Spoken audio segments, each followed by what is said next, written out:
With an emphasis on forward deployed units, now, Fleet Marine Force should be used to describe all commands and units at or below the Marine Expeditionary Force level. Lieutenant General Eric Smith, head of Combat Development and Integration in Quantico, Virginia, wrote in a service-wide message, "The purpose of the switch back to the once widely used term with a naval connection, to foster maritime operations and integration." Smith wrote, "Related, new Marine Corps video aims to set the public straight about what Jarheads do." The shift is part of a rebranding effort that has been underway since Commandant General David Berger took the helm as the service's top general officer. Berger's planning guidance is heavily focused on naval integration, as the service prepares for the possibility of conflict with China. In October, the Marine Corps released a new 4-minute video that aimed to set the public straight about the service's amphibious capabilities. For nearly 2 decades, Americans have watched Marines deploy to Iraq and Afghanistan in hefty numbers year after year.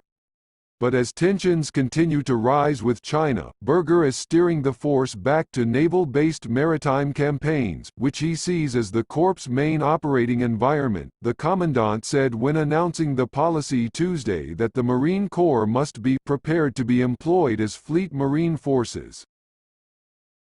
"We need to refocus on how we will fulfill our mandate to support the fleet," Berger tweeted. Dakota Wood, a retired Marine officer and senior research fellow for defense programs at the Conservative Heritage Foundation in Washington, said the Fleet Marine Force label fell out of favor after 9/11. "The Marine Corps became heavily focused on crisis response missions," he said.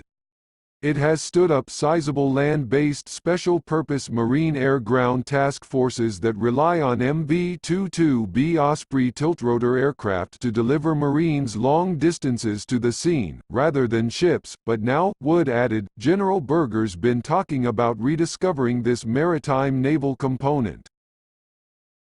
Retitling things to the Fleet Marine Force, there's a psychological component to that." Wood, who wrote a report last year calling on the Marine Corps to focus on preparing for possible combat operations in the Asia-Pacific region, said Leathernecks are likely to embrace the return to the maritime-focused Fleet Marine Force label. "The new people coming in don't have that previous extensive experience in Iraq and Afghanistan, and, for the older folks, it's kind of like, okay, done that sustained operations thing," he said.